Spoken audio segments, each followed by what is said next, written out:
Okay, our next speaker is Bapi Vinnakota. Bapi is a system architect with Broadcom. After a PhD at Princeton, he taught at the University of Minnesota, where he received an NSF Career and IBM Faculty Development Award. He then joined Intel through an acquisition and worked in networking technology. At Netronome, he created and ran OpenNFP.org, a service for research and networking, and he's here representing the Open Domain Specific Architecture Project. All right. Thank you. Thanks, Greg. Thanks, Ira, for inviting me. Looks like a lot of really interesting content and always an honor to follow Bill. Stop me anytime Greg, if you think it's appropriate. I'm happy to stop and answer any questions. I want to give you an update on what we're doing as a community. The most important thing I want to tell you is everything I'm sharing here is a result of active and significant community collaboration. So I'm here primarily as a messenger more than anything else. And I used to have a slide where I acknowledge everybody who contributed, and there's just not enough room anymore. So please, if you're interested in anything, feel free to reach out and I'll be happy to point you in the right direction. Greg himself, Jawad, who's one of the speakers, and Bill, they've all contributed to what you're seeing here, what you're going to see today. So our group, I am here at this intersection of accelerators and chiplets. The accelerators Bill Chen talked about, and the idea of chiplets. So we've been through both concepts in some detail, so I'm going to skip this. But fundamentally, what our charter as a group is to say, look at the economic pressures on building accelerators and whether they can be reduced by using chiplets as building blocks for accelerators. And we have three groups of activities in our charter. The first thing we want to do is define an open Dietodie interface. Today, most chiplet-based products integrate chiplets from the same company because there's a lot of information that needs to be exchanged between the chiplets in a design. And what we'd like to do is establish an open Dietodie interface so that you can actually integrate, mix and match chiplets from multiple vendors. The second thing we want to do is do reference designs. So, how do you actually glue all the stuff that the community is putting out together? And the third thing, going back to what Bill said, is reference workflows. So, can we put in some reference workflows where how companies can do business in this space? And the next speaker, Jawad, is probably going to touch on this in some more detail in what he covers. So, if you ask me, one of the biggest differences, or the thing that distinguishes the ODSA from other open activities is, at least in chiplets, is our focus on a fully integrated stack that is not just the file layer. Typically, when people talk about chiplets, for the most part, we're discussing how do you physically connect the chiplets? What kind of a file do I need? One of the things our group has done from day zero is sort of recognize that if you're going to mix and match chiplets from multiple vendors, you also need an open logical standard for two chiplets to communicate and exchange information. Now, if you look at system designers, they're sort of used to a collection of protocols in the way they design systems. Normally, chiplets have focused on a couple of use cases. One is the idea of disaggregating a die into many components, and this is what's driven something like AMD's product line. And the second idea is of system aggregation, which is taking things which would be normally on a board and gluing them inside one package. And when in both these use cases, designers are kind of used to a set of existing protocols, transaction protocols for information exchange. They're used to either PCIe, CXL sort of becoming more prominent. Inside a chip, AXI or Kai is sort of the de facto standard for exchanging information between the logical components inside a chip. So what our group is fundamentally about is to say, how do I take these existing protocols that our designers know and love, and how do you move them onto chiplet-based designs? So how do I take an existing Dietodie file and mate it to this range of protocols? And essentially, we do that through the idea of using abstraction layers, either a something like the pipe or LPIF interface, both defined by Intel. As a group, we've taken sort of enabling a gradual migration to chiplets, to open chiplets. So the approach you see on the left is this idea that, hey, let's take a vertically integrated stack like PCIe or AXI and just move it as is onto a die-to-die PHY. The second option as you go here is to say the idea of, hey, let's gradually adapt to specific and optimized chiplet-based designs. How do we pull out the transaction component of these protocols and migrate those to chiplet-based designs and have a chiplet-optimized link layer or chiplet-optimized switching layer inside a package design? And we're at the bottom of the stack. Again, one of the things we've noticed, in fact, Greg was one of the early drivers of this work when he was working with us, is that there really isn't, there's a whole wide range of substrates possible for chiplet-based designs, and there's a whole wide range of performance points. So what you need is an open stack that kind of comprehends the fact that you could be on an organic laminate substrate, or you could be on a interposer-based advanced packaging design. And that designers are going to want to use a wide range of PHY technologies, or anywhere ranging from something highly parallel like AIB or the Open HBI that our group does, all the way to serial interfaces that you see on that you see on board interconnect. And our group is also building something called a bunch of wires, which is essentially a compromise between these two. So essentially, our group's focus as a whole is on defining this open interface. And the working theory is if we can define this open interface, we can now mix and match multiple chiplets from multiple vendors that support this open interface. So what I'd like to do for a significant chunk of the talk is really focus on two vertical stacks that are nearing completion. Now, if you've been at the talk that I'm sharing with you is a expanded version of something that I've shared a few times before. And if you've seen this before, you heard me say we're almost there, we're almost there.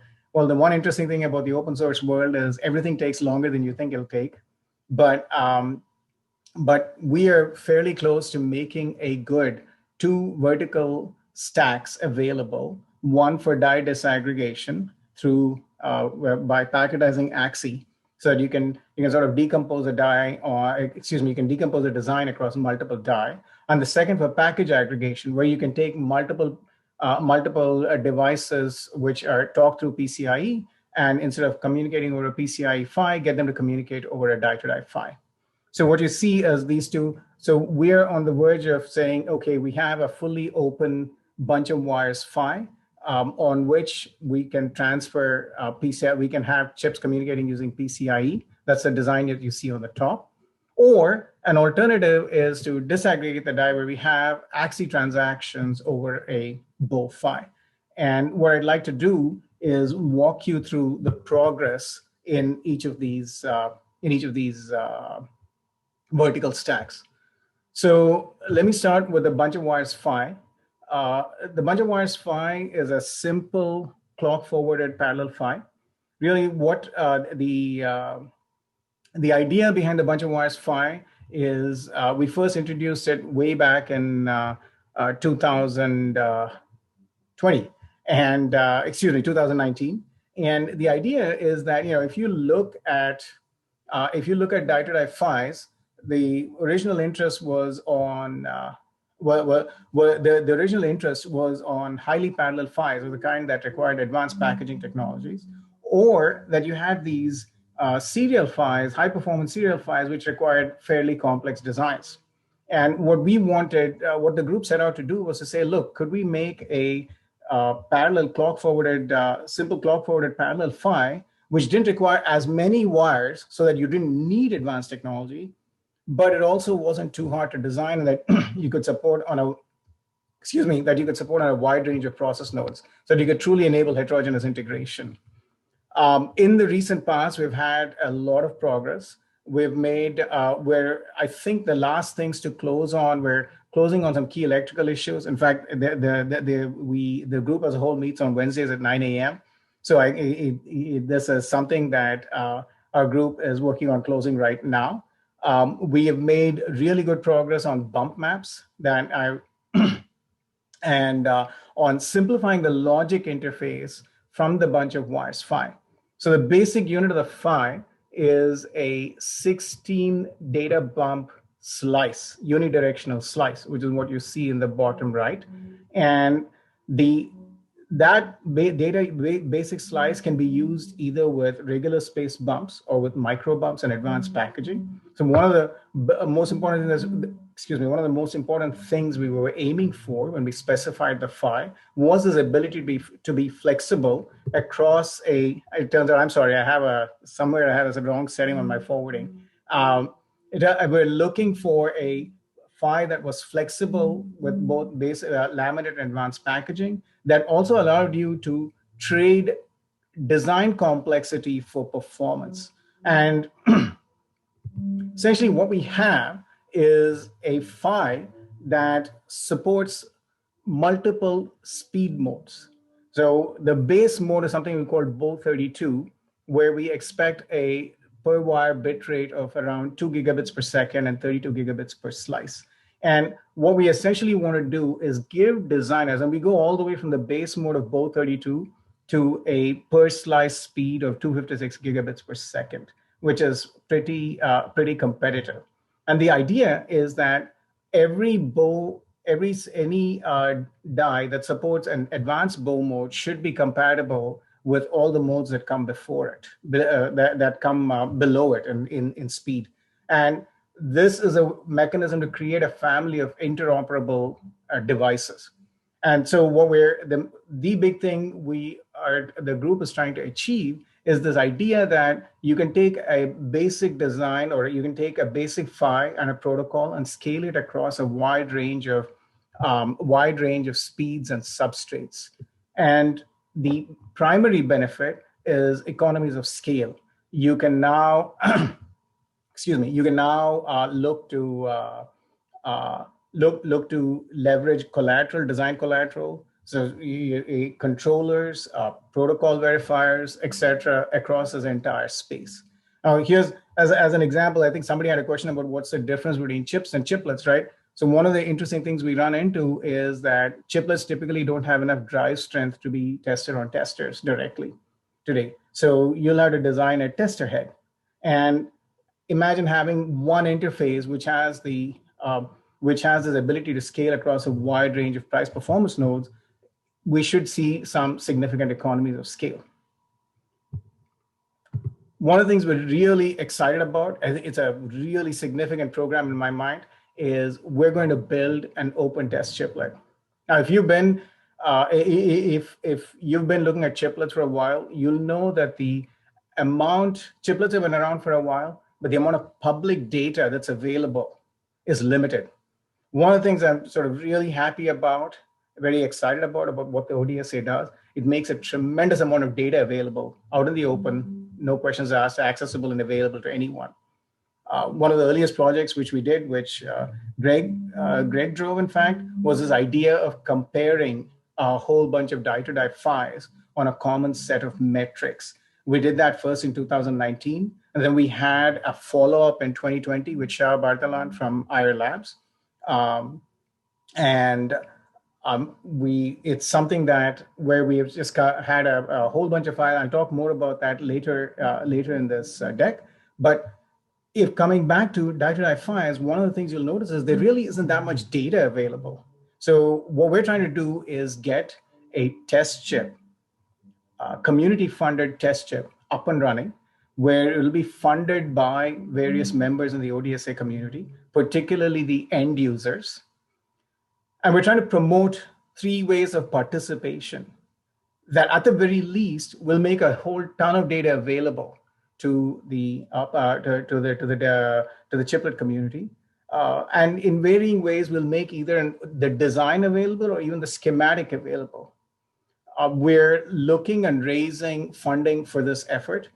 And we're pretty optimistic that end users will help in a big way. But we really want a broad community-based effort. We have gold, silver, and bronze participation tiers. So if you're interested, please ping me. or Dharmesh Chani from Facebook. He's driving the effort to get this program up and running. We've made tremendous progress. In fact, one of the interesting things, going back a slide, is we've had to, based on the test chip effort, we've had to go back and redo our marginally adjust our bump maps based on the fact that people took the original bump map specified in the draft spec, moved it into a test chip, and did a package layout and said, wait a minute, we have some problems here. We'll need a marginal adjustment. It was actually I believe it was Namhoon from Google who suggested this change. But one of the sort of truly fascinating things of developing something in the open is, yes, it takes a bit longer, but we've had people from Javi from ARM come in and say, hey, I'm going to take this up. I'm going to take your layout, move it to a package, generate channel models, etc. And we had tremendous contributions from D at AlphaWave. So I think the short version of what I'm seeing is the amount of cross-company collaboration that you're seeing in this is truly staggering in how this is being put together. So this is sort of step one. We've got an open interface, a bunch of wires. And the next thing we made fairly good progress on. In the next 3 slides, I'm sort of just going to flash through them and flash through them rather than spend significant cycles. We made really good progress with Mike Spear from IBM on a pipe adapter, which is this idea that how do I take a die-to-die interface, talk to an off-the-shelf PCIe controller.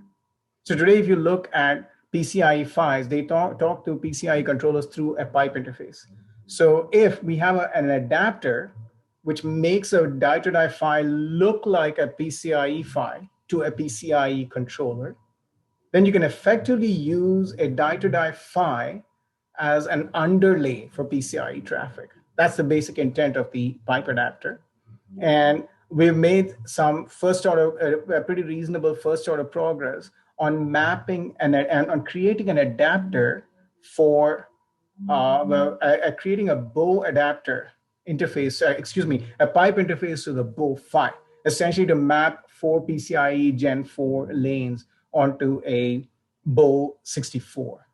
Right? And the basic idea, you really have to take care of a few things. You have to take care of how data is mapped. And the way to think about it intuitively is when a PCIe link comes up, it cycles through each of the earlier generations as the link starts up. So what you need on the data plane is the ability to map various generations of PCIe traffic onto your bow slice. You've got to take care of clocking issues. And finally, on the control plane, you're going to make a decision on how the die-to-die PHY is going to respond to the PCIe controller. Obviously, we're happy to share any details if you're interested in this. The second thing we made good progress on is this idea of an open die-to-die link layer. This is being driven by substantial contributions from Arthur at Cadence and Damien at Synopsys and a couple of people from David from Ventana and quite a few other people. And the idea here is, can we define an open 1 terabit per second link layer for where we want to port existing transaction protocols onto a die-to-die PHY? So here, when we port a PCIe protocol onto a die-to-die PHY, we're essentially taking the entire PCIe stack, PCIe link layer on upwards. The idea in creating a die-to-die optimized link layer is that we take the transaction protocol portion of just the transaction portion of the stack and port it to die-to-die PHYs. So here we've got the basic requirements in place for a die-to-die link layer, something around 8 virtual lanes, a terabit per second, and with support for retry, and that supports multiple different kinds of transaction protocols. And at this point, our big next step is to gather participants for spec development. And if you're interested in this topic, we could definitely use your help. The last part in our stack is how do I take, if I want to do die disaggregation, how do I transport a on die protocol? NXP has recently contributed a protocol called dieport to packetize AXI transactions, to basically take an on die AXI transaction, packetize it, and ship it to another die. So you can essentially disaggregate an AXI based design.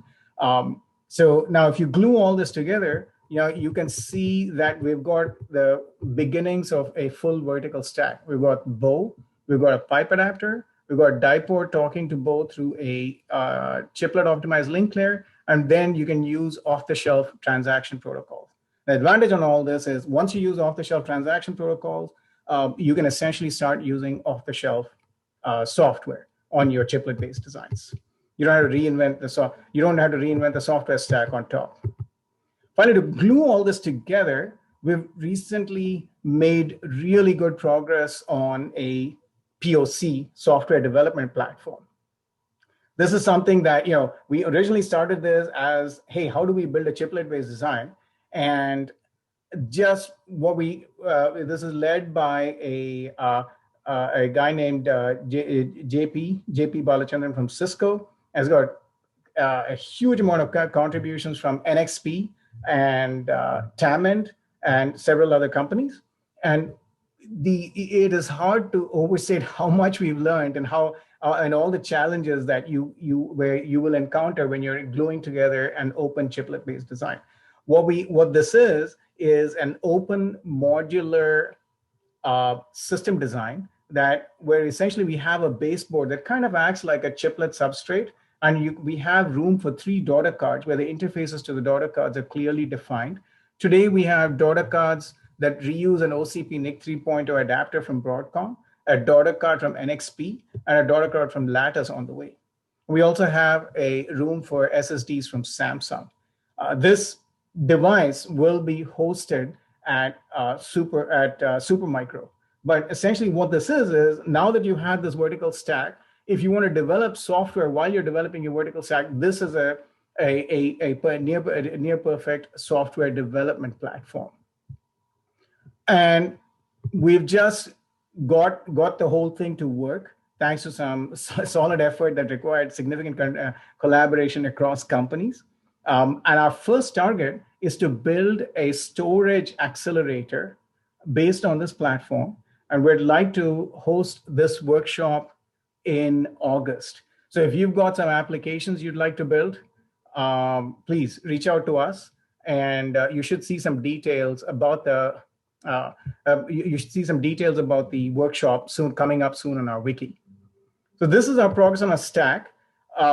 Greg, I don't know how far ahead or whether you'd like me to wrap up. So I can either sort of end it here or I can go on for 2-3 more minutes. I think it'd probably be good to start going through questions. Okay. So I think let me start by saying we've got virtually all our work streams. Our work is spread by volunteers across multiple work streams. We meet Friday at 8 a.m. Pacific. We've got separate meetings for the Bow Phi and the test chip, which you can see, which are actually sort of going to happening right now. Then we've got a business work stream, which really was based off a workshop, which really got triggered. We had this tremendous workshop that really tried to highlight how do companies do business together in an open chiplet-based ecosystem. Jawad's going to talk about the Chiplet Design Exchange. There are 2 groups which aren't open to the public on end users and OpenHBI. And of course, you can see the other 2 groups.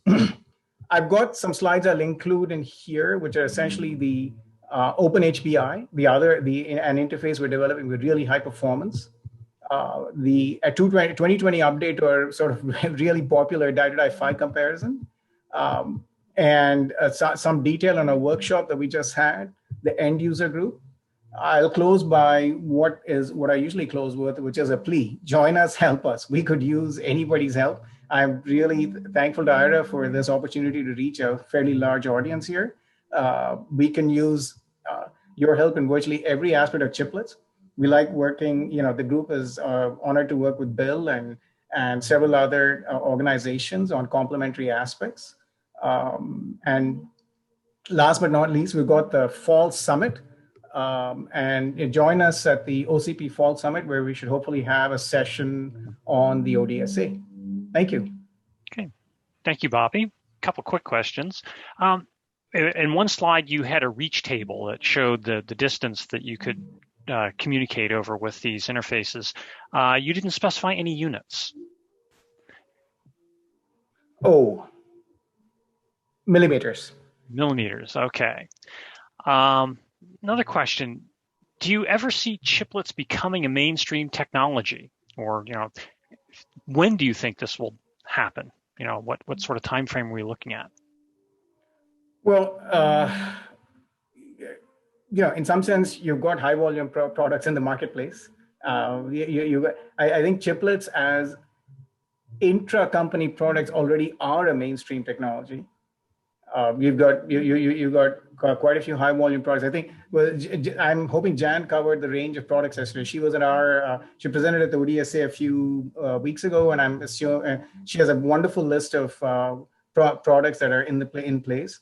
I think what we're seeing is a sort of transition to multi-company chiplet-based products. You begin to see the outlines of that, right? I mean, you've seen some products with AIB talking to Intel's FPGA.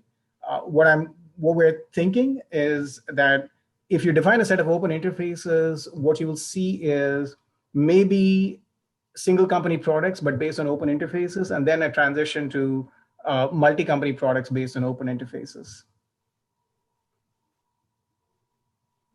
Okay. You briefly mentioned the challenge to test no-touch interfaces. How has this been resolved? What does the BOW interface do to address that challenge? So